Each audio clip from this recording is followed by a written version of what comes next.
우리 오늘 말씀 12절부터 보았습니다.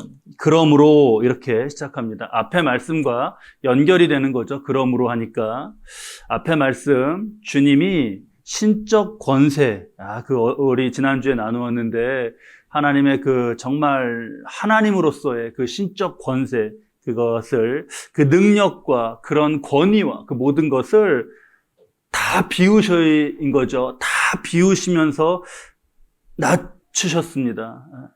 위치 에너지로 말씀드렸죠. 그 위치 에너지가 다 낮추시면서 운동 에너지로 그렇게 바뀌어서 주께 나아가서 회개하는 자들이 죄사함을 받고 하나님의 자녀가 되는 구원의 역사, 그것이 이루어지는 것입니다. 그것을 우리가 보는 지금 빌립보서는 이렇게 저 뒤에 볼 말씀이지만 먼저 좀 보면 이렇게 선포합니다. 우리 3장 21절 말씀인데요. 이 말씀 우리 함께 읽으시죠. 그는 만물을 자기에게 복종하게 하실 수 있는 자의 역사로 우리의 낮은 몸을 자기 영광의 몸의 형체와 같이 변하게 하시리라. 아멘. 바로 이것이죠. 이것이 우리 믿는 이들의 운명입니다. 우리 믿는 이들의 운명이 이렇게 제시되어 있어요. 가장 큰 감사와 찬양을 드려야 될 그런 주님의 역사입니다.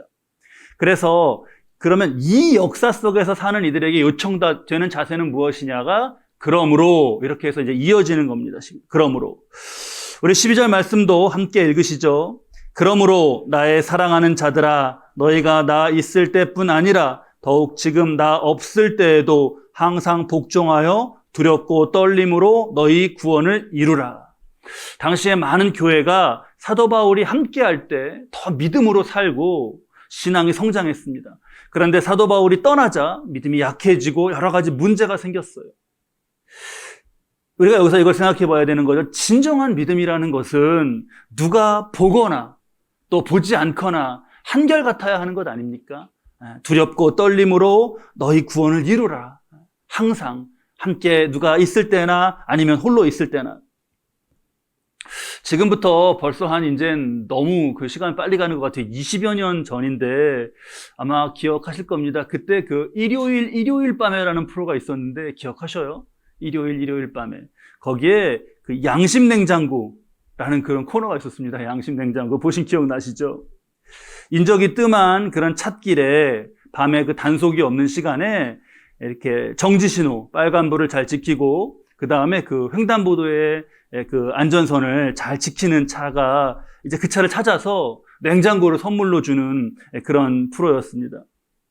첫 회 때인데요. 첫 회 때 그걸 계속 기다리는데 아무도 그걸 지키지 않는 거예요. 아무도.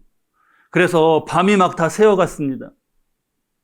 출연자들이 이런 걸 누가 기획했냐, 이거 뭐 예상을 못했냐 이럴 거를 하면서 시청률 떨어진다 막 이렇게 하면서 마지막 클로징 멘트를 하려고 하는 그 시점이었습니다. 새벽 4시 13분 정확히 시간이 나와 있더라고요. 새벽 4시 13분 대우에서 만들었던 티코 기억하시죠? 조그만 티코 한 대가 거기 빨간불에 서고 그리고 횡단보도 정지선을 지켜서 섰습니다. 그래서 막 카메라맨이랑 촬영진이 막 헐레벌떡 다 뛰어갔습니다. 그 차로. 앞창 유리부터 이렇게 비추는데 그 창 너머로 보이는 모습이 너무 이상한 거예요. 근데 막 얼굴을 일그러지고 몸을 막 비꼬고 막 그러는 겁니다. 그래서 그때 PD가 이거 음주운전자인데 잘못 우리가 이렇게 돼서 큰일 났구나 그렇게 생각했다고 합니다. 근데 창문을 열고 인사하는 그분을 보니까 장애인 부부였어요. 장애인 부부. 그때 진행자 이경규 씨였죠. 물었습니다. 왜 신호를 지켰나요? 왜 신호를 지켰나요? 장애인 운전자의 대답은 그 힘들게 발음하는, 말하기도 힘들어하는 그런 지체 장애자였는데 내가 늘 지켜요. 이렇게 대답했어요. 그 대답을 듣고 나니까 물음이 이상한 거예요. 왜 신호를 지켰나요? 라고 물었던 물음이 그때야 이상하게 느껴졌습니다. 이게 방송 후에 엄청난 파장을 일으켰습니다. 그래서 그 다음 주에는 2회가 방송이 돼야 되는데 막 사람들의 요청으로 전회 1회를 그냥 다시 그대로 재방영하기도 했습니다. 다음 날 대서특필된 그 제목, 기사의 제목이 아주 화제였죠. 누가 장애인인가? 그 제목이었습니다. 누가 장애인인가? 자신은 양심 장애인으로 심각한 양심의 장애인이면서 다른 사람, 자신보다 훨씬 나은데 몸이 좀 불편하다고 장애인이라고 차별의 마음을 가졌던 이들을 부끄럽게 하는 그런 물음이었습니다. 남들이 다 모두 지켜보는 가운데 좋은 말을 하고 착한 일을 하는 것은 쉽습니다. 남들이 다 듣는 곳에서는 고운 말을 씁니다. 그런데 혼자 있을 때 마음과 행실을 삼가는 것이 쉽지 않습니다. 아무도 보지 않을 때 나는 누구인가? 홀로 있을 때 나는 누구인가? 누가 좀 없으니까 편하게 좀 있자. 그거는 편하게 있을 수 있죠. 편하고 자유롭게 있되 말씀처럼 정말 항상 복종하여 하나님의 말씀을 떠나지 않고 살고자 하는 그런 두렵고 떨림의 마음을 가지고 살아가는 것, 노력하는 것에 대한 도전의 말씀입니다. 나는 늘 지켜요. 어느 순간에라도 그렇게 말할 수 있는. 어느새 온라인 예배라는 말이 우리에게 일상어가 되었고 비대면, 모임 금지, 거리두기 이런 말들이 이게 우리 신앙과 영성에 어떤 영향을 미치는 건가 그걸 점검하기도 전에 이젠 그냥 강제가 되어서 우리가 따라야 되는 시대입니다. 그렇기 때문에 홀로 스스로 자율적으로 이렇게 하는 것이 이전보다 너무나 중요한 시대가 되었습니다. 근데 여러분 문제가 뭐냐 하면 이 홀로 스스로 알아서 자율적으로 이게 너무 어렵다는 겁니다. 이게 쉽지 않은 정도가 아닙니다. 동양의 그 사상에 그 신독이라는 개념이 있습니다. 신독. 군자는 반드시 홀로 있을 때에도 삼가는 것이다. 여기서 이 홀로 있을 때 스스로 자율적으로 삼가는 경지를 신독으로 이렇게 부릅니다. 신독. 그럼 군자의 삶의 시작은 신독부터지 이렇게 말해지는 것이 아니라 이 유학에서는요, 이 신독을 수신의 최고의 경지로 봅니다. 최고의 경지. 우리에게는 코로나19라는 상황이요, 믿음으로 살아가는데 가장 어려운 차원으로 우리를 몰고 있다라고 하는 것을 잘 봐야겠습니다. 이 영적으로 매우 중요한 도전입니다. 그러니까 우리 속에 정말 오늘 주시는 말씀, 두렵고 떨림으로 너희 구원을 이루라. 이 말씀이 선명해야 되는 것이죠. 항상 나 있을 때뿐만 아니라 나 없을 때에도, 홀로 있을 때에도 항상. 이 두렵고 떨림으로 너희 구원을 이루라로 그 교리적인 혼동을 조금 일으키시는 분들도 계시더라고요. 구원은 하나님이 하시는 것인데 내가 이루라 마라 내가 이룰 것이 있는가? 또는 구원을 가지고 이렇게 확신을 가지고 사는 것이 맞지 두렵고 떨림을 갖고 사는 것이 맞나? 이런 이제 질문들인데요. 지금 이 구원을 이루라 하시는 말씀은 안 되는 구원을 너가 어떻게든 그걸 해내라 이게 아니고요. 주님이 나를 구원해 주셨지 않습니까? 구원의 확신이 있으시죠? 그 구원이 완성될 때까지 지금은 완성이 아니지 않습니까? 완성될 때까지 나태하지 말고 계속 영적으로 성숙하기 위해서 힘쓰라시는 그런 말씀입니다. 자, 그렇게 힘쓰면서 우리가 민감해야 되고 집중해야 될 모습이 우리 13절 말씀에 이어집니다. 우리 13절 말씀도 함께 읽으실까요? 13절입니다. 너희 안에 행하시는 이는 하나님이시니 자기의 기쁘신 뜻을 위하여 너희에게 소원을 두고 행하게 하시나니. 이거죠. 우리가 항상 어떤 일을 볼 때 그 일 자체만이 아니라 그 일을 행해 가시는 하나님. 너희 안에서 행하시는 이는 하나님이시다. 이 말씀이 분명히 있어야 되고 그 하나님을 보고 하나님을 집중해야 되는 겁니다. 교회, 가정에서의 일, 일터에서의 일, 관계 가운데의 일들 다 그렇습니다. 하나님의 행하심이 있어요. 하나님을 잘 봐야 됩니다. 그런데 하나님이 이걸 행해 가시는데 야, 이렇게 가자 하고 다 강제로 이렇게 끌고 가는 게 아니라 뭐죠? 너희에게 소원을 두고. 그러니까 우리 안에서는 이거를 나의 소원으로 느끼는 겁니다. 오늘 좀 교리적으로 정리할 말씀들이 계속 이어지는데 우리가 이 말씀에서도 분명하게 정리해야 될 게 있어요. 그게 뭐냐 하면 하나님의 일하심과 인간을 놓고 여러 이야기가 있죠. 혹자는 하나님의 절대적인 주권과 인도하심, 이거를 얘기합니다. 그러면은 대본에 생기는 질문이, 그럼 사람은 로봇이냐? 이런 질문이 또 이어져요. 세상의 일은 그냥 사람이 알아서 하는 거다라고 주장하는 일도 있습니다. 그럼 하나님은 뭘 하시는 건가? 이것 때문에 그 시계 제작자라는 얘기, 그 단어가 등장했죠. 시계는 한번 만들어지고 나면 시계 제작자가 더 이상 그 시계 돌아가는데 개입할 필요가 없습니다. 그냥 알아서 돌아가니까요. 하나님은 그럼 시계 제작자냐? 그런 비판이 이렇습니다. 자, 하나님이 다 하신다, 이렇게 강조하면 이건 경직된 원리주의로 흘러갈 수 있어요. 인간이 다 하는 거다, 인간만 강조하면 자유주의나 인본주의로 흘러갈 위험이 있습니다. 그럼 이게 무슨 원리인 거냐? 무슨 원리인 거냐? 그 답이 딱 13절 말씀이에요. 13절 말씀. 만물과 역사를 하나님께서 주관하시나 인간과 별개가 아닌 겁니다. 사람의 마음속엔 소원. 하나님의 기쁘신 뜻과 우리에게 마음속에 주시는 소원이 같은 뜻, 같은 기쁨으로 방향으로 이렇게 함께 해 나가게 하시는 것.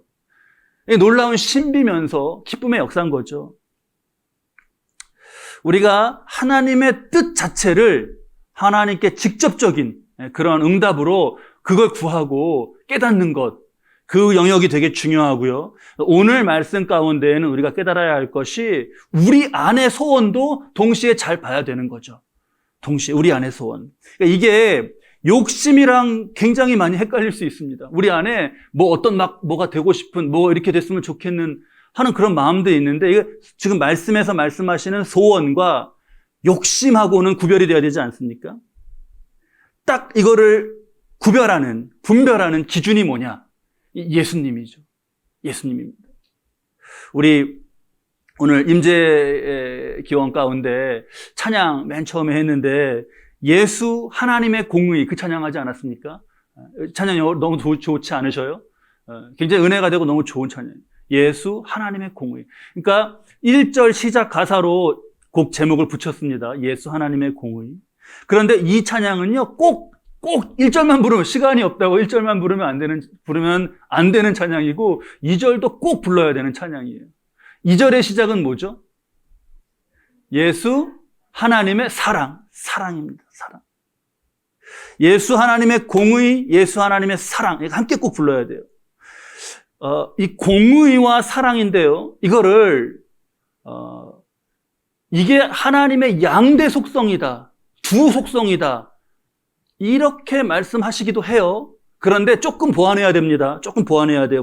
왜냐하면 우리 요한일서 말씀 보면 4장 16절 말씀인데 한번 띄워주셔요. 요한일서 4장 16절 말씀. 저 말씀에 보면 하나님이 우리를 사랑하시는 사랑을 우리가 알고 믿었노니 하나님은 사랑이시라 그랬습니다. 하나님은 사랑이시라. 우리 오늘 김소연 집사님 기도하시면서도 하나님의 사랑이 나타난 것에 대한 말씀 기도하시지 않으셨습니까? 하나님의 사랑. 그러니까 하나님은 사랑이시라, 하나님은 사랑이시다라는 말씀은 수학적으로 말하면 하나님은 사랑 100%다, 이렇게 되는 거예요. 그러면 이걸 벌하시고 심판하시니 공의의 영역은 어떻게 되는 건가? 자, 하나님의 사랑은 공의를 품고 있는 그런 사랑인 것이죠. 그러니까 이게 양대 속성이라기보다는 하나님은 사랑의 하나님이에요. 근데 그 사랑 안에는 공의의 영역이 꼭 있는 겁니다. 가령 우리가 아이들에게 자녀를 기르면서 잘못된 습관, 못된 습관을 고쳐준다고 할 때 야단을 칩니다. 아주 눈물이 쏙 빠지게 야단을 쳐요. 어제도 저희 서영이 밤에 야단 맞았어요. 밤에 잠자리 분위기가 별로 좋지 않았습니다. 혼났습니다. 근데 분노와 처벌이 본질인 게 아니죠. 그건 사랑하기 때문에 사랑한다면 그렇게 당연히 해야죠. 그렇죠? 공의를 품고 있는 사랑을 우리가 이런 식으로 이해할 수 있습니다. 우리 십계명 말씀 나눌 때 나이아가라 폭포에 있는 그 안전선 말씀드리지 않았습니까? 더 가면 안 돼요. 금지예요. 더 가는 거는. 왜 금지해? 왜 나의 그걸 제약해? 더 가면 거기 물살에 휘말려 들어가서 빠져서 죽게 되는 거에 그 힘을 끌어당기는 힘을 이기지 못해. 더 가면 안 돼. 그러니까 금지인데 사랑인 거죠. 그러니까 사랑이 그걸 품고 있는 겁니다. 그래서 그때 제목을 사랑의 안전선 10계명 안에 거하십시오 이렇게 지었었는데, 이 사랑이에요. 주님의 이 사랑. 이 사랑과 연결되어 있는 것이면 소원이고, 욕심은 이 사랑과 연결되어 있지 않습니다. 잘 구별하시면 돼요. 이게 소원인가 욕심인가. 공의를 품고 있는 주님의 사랑과 잘 관계를 보시면 됩니다. 내 안에, 여러분 안에 어떤 소원이 있으신가요? 어떤 소원이? 예수님을 통해 나타난 사랑, 그 사랑의 역사 속에서 품게 되는 소원, 그것이라면, 그런 소원이라면 이 소원을 가지고 하나님께서 지금 우리 안에서 이러한 역사를 이루어 가시는구나라고 또 정말 생각할 수가 있는 거예요. 우리가 두렵고 떨림으로 정말 나가 말씀에 복종하며 살아가는가를 잘 보면서 하나님의 일하신 가운데 있는 것을 막연하게 하나님이 일하셨지, 하나님의 영광과 막 이런 말들이 떠도는 말로 그냥 개념으로가 아니라 정말 나의 삶의 자리에서 내 피부로 느껴지고 내 지금 감각 가운데 체험되는 것으로 그렇게 우리가 이 말씀 가운데 그걸 찾아 들어갈 수가 있어요. 잘 마음의 소원을 잘 분별하시면서 너희 안에서 역사하시는 하나님이, 즉 하나님이 무엇을 하시는가를 체감하고 그 일을 살아가는 거, 그게 우리가 집중해야 될 일이죠. 우리에게 생업이 다 우리 있지 않습니까? 생업을 하나님께서 주관하시면서 거기에 두신 기쁘신 뜻은 무엇일까요? 하나님의 뜻은 하나님의 뜻은 무엇이지? 너무나 크고 놀라운, 이렇게 가서 그것을 하나님께 직접 들을 수도 있지만, 오늘 말씀처럼 그러면 우리의 생업을 두고 우리 마음 가운데 소원으로 가지게 되는 것을 통해서 이걸 점검해 볼 수도 있는 거예요. 어떤 소원이 생업을 두고 있으신가요?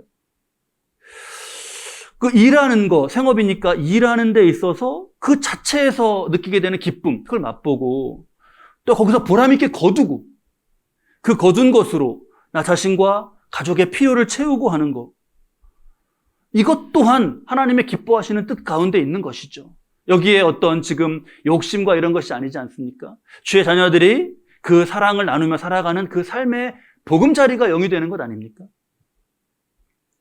아주 큰 의미가 있어요. 새해 맞을 때 그 해맞이 가시는 분들 이렇게 인터뷰하는 거 보면 1월 1일에 인터뷰하면은 새해 무슨 소원 비셨어요? 그러면 제 소원은 별거 없다고, 그냥 하는 일 잘 되고 가족 건강하고 그냥 그런 거라고 그러시는데, 좋은 소원이고요. 근데 한 가지 수정해야 될 게, 그게 그 소원이 별거 아닌 게 아닙니다. 별거 아닌 게 아니고 아주 중요하고 특별하고 귀중한 거예요. 자, 그러면서 또 우리 안에 소원이 어떤 게 있나요? 그런 게 있습니다. 어떤 일에 대해서 간절한 마음을 주시고, 가령 누군가를 돕는다거나, 또 어떤 일에 내가 바른 일에 참여하고 싶은 그런 소원을 주실 때가 있잖아요. 반대로 이 일은 이렇게 되면 안 돼 라고 이렇게 걸림이 되는 것도 있고요. 잘 그것을 점검해서 이게 하나님의 선하신 그 기쁘신 뜻 가운데 있고 하나님 우리 가운데 일해 가시는 것이라면 그 일에 최선을 다하는 것, 그게 우리가 집중해야 될 것입니다. 그 외국인 노동자분들을 돕는 사역을 하시는 분들이 있어요. 많은 어려움이 있습니다. 많은 어려움이 있지만 그 사역을 계속 해 가시는 거예요. 그들이 어느 날 그들이 겪는 차별 또는 혐오라든가 억울함, 그거를 이렇게 듣게 됐는데 그 순간부터 너무 긍휼의 마음이 있는 거예요. 이것도 마음의 소원 가운데 한 형태인 거죠. 긍휼의 마음. 이거가 내일처럼 느껴지고 그 긍휼의 마음이 있는 거예요. 그게 주체할 수가 없어서 그 사역을 하시는 겁니다. 그런데 외국인 노동자들을 돕는 사역을 막 하시다 보니까 불법 체류자를 만나게 되시는 거예요. 불법 체류자를. 그러면 이 불법 체류자는 어떻게 해야 될까요? 불법 체류자는. 불법 체류자. 일단 불쌍하니까 숨겨주자. 그러면 그게 사랑인 건가? 또는 불법이야? 그럼 무조건 난 그 사람 만나지도 않을 거야. 그냥 당국에 신고해. 이렇게 하면은 그게 공에 맞는 건가?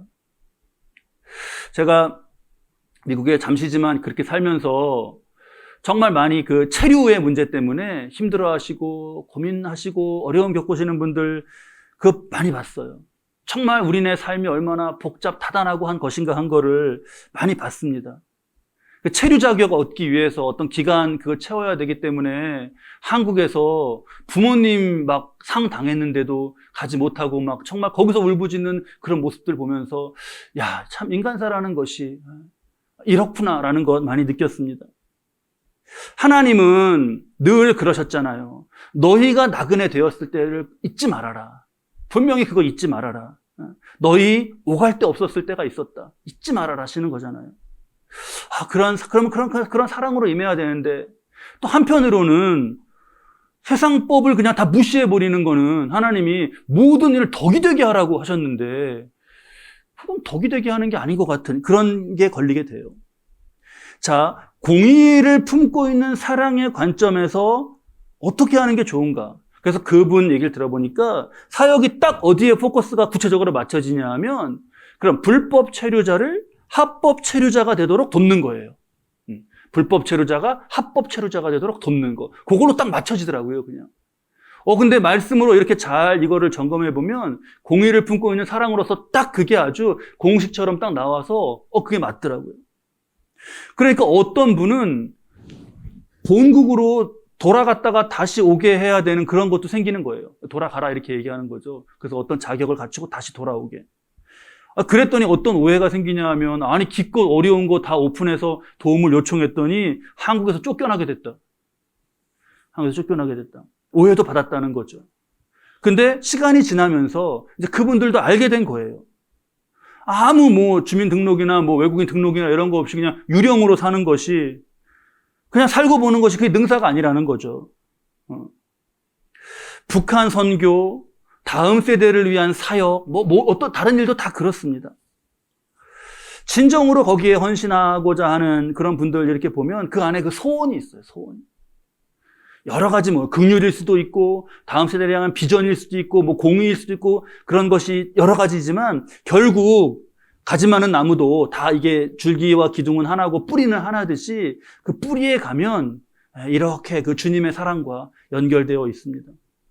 한번 여러분들 가정에서의 일들, 일터에서의 일들, 모든 가족 관계, 또 친구, 교우들의 관계 다 보시면서 점검해 보시고요.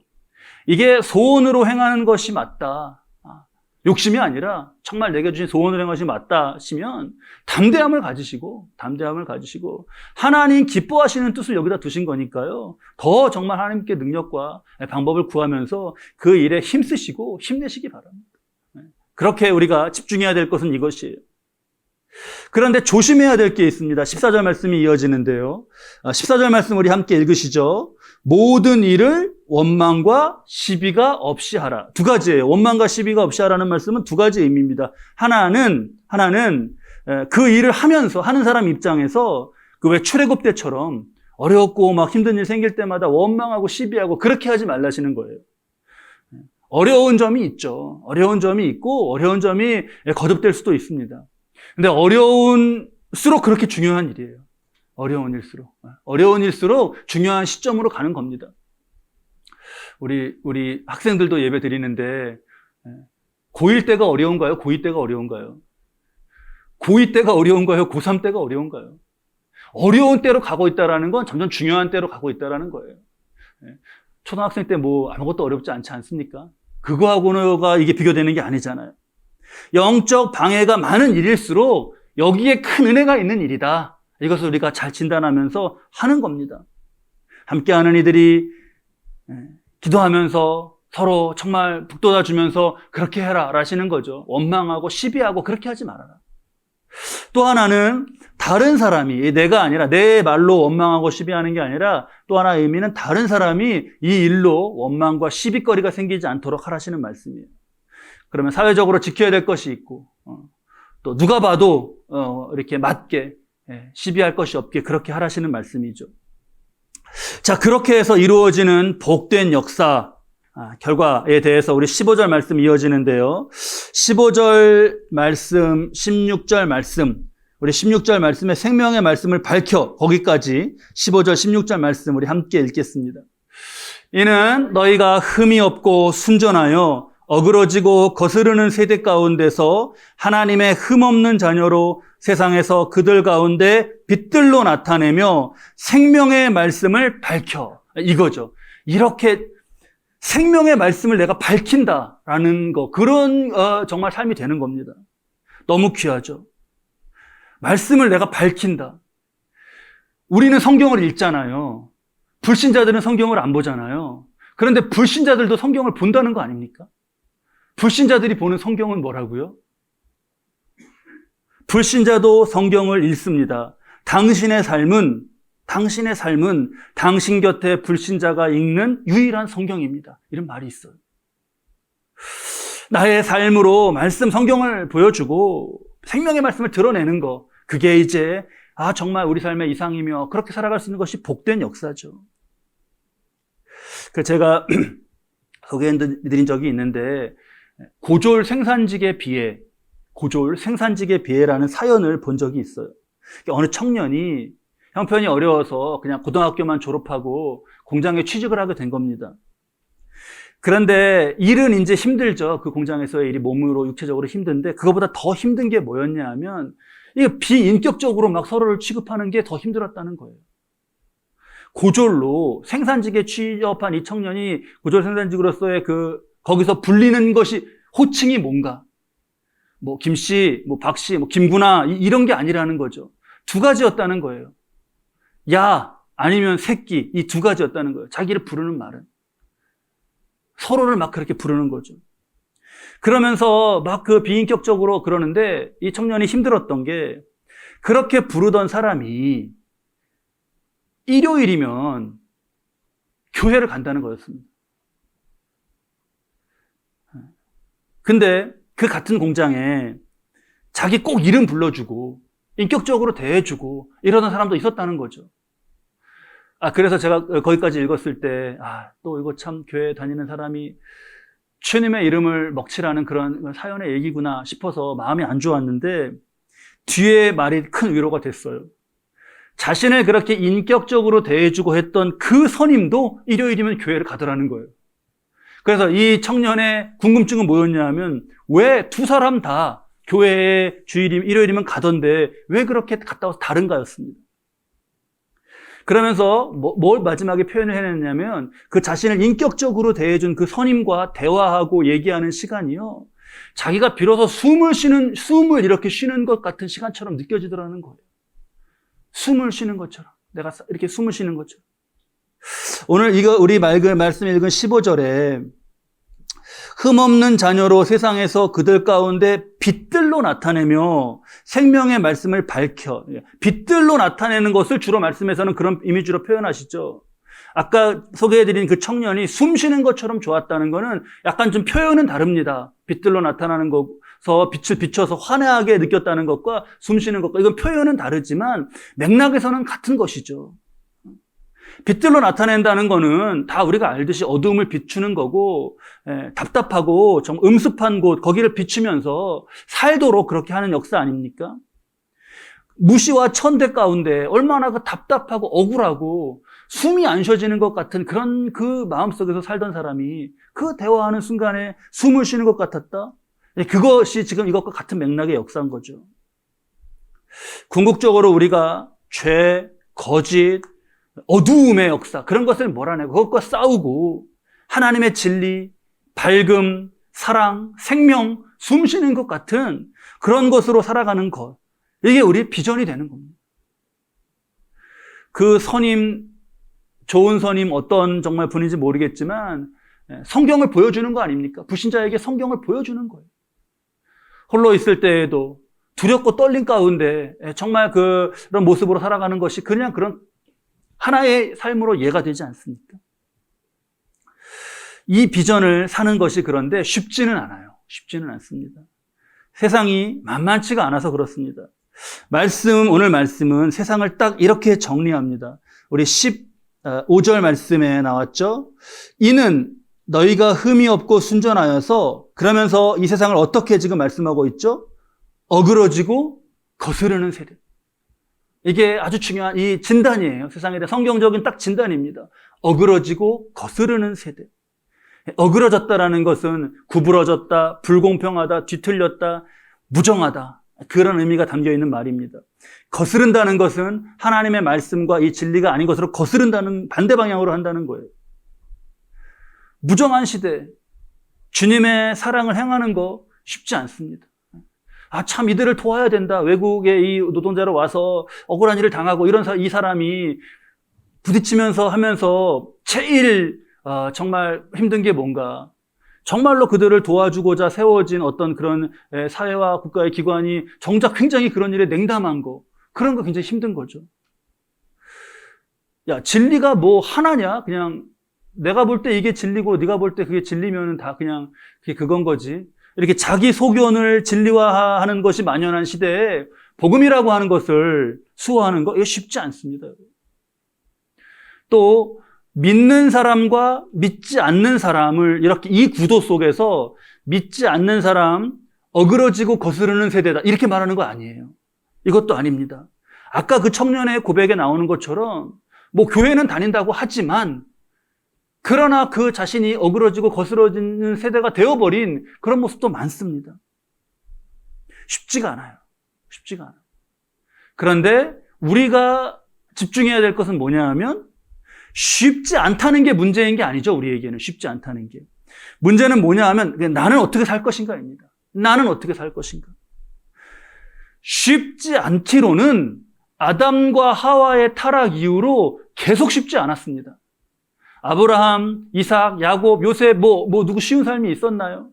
출애굽할 때 쉬웠나요? 가나안에 들어갈 때 쉬웠나요? 거기서 싸우며 살 때 쉬웠나요? 쉽지 않습니다. 예수님 이 땅에 오시기 전부터 그거 쉬웠나요? 쉽지 않았습니다. 구원의 사역이 쉬웠습니까? 사도 바울이 복음을 전하는 게 쉬웠습니까? 교회가 세워지고 그리스도인들이 살아가는 삶이 쉬웠습니까? 에덴을 떠난 인간에게 땅이 가시덤불과 엉겅퀴를 낼 것이다 라는 말씀이 예언적으로 주어진 이후로 영적으로 이 땅 위에서 쉽고 편했던 때는 한 번도 없습니다. 같은 맥락이에요. 창세기 때 땅이 가시덤불과 엉겅퀴를 낼 것이다. 지금 여기 거스르고 어그러지고 거스르는 게 다 같은 맥락이에요. 그 무대에서 한 번도 영적으로 평안하고 쉬울 때 없었습니다. 하지만 우리가 실망할 것도 없고 두려워할 것도 없는 것은 뭐냐? 그런 땅 위에서도 우리에게 소원을 갖게 하시고 이루어 가시는 하나님의 기뻐하시는 이 담겨있는 일은 풍성하기 때문에 그렇습니다.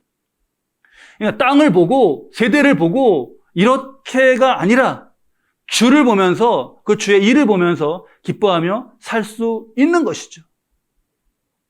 빌립보 교회가 그렇게 살고 있는 것이 바울에게 감사가 지금 가을이 기뻐하는 것이고 더욱 그렇게 살아라. 그것이 나의 자랑이다 라고 말하는 것이 말씀이 이어지는 거 아닙니까? 거기에 17절에 그 너희 믿음의 재물과 섬김 위에 내가 나를 전제로 드릴지라도, 전제는 여기서 구약에서 그 전제는 제사 가운데 기름이나 피를 붓는 제사였어요.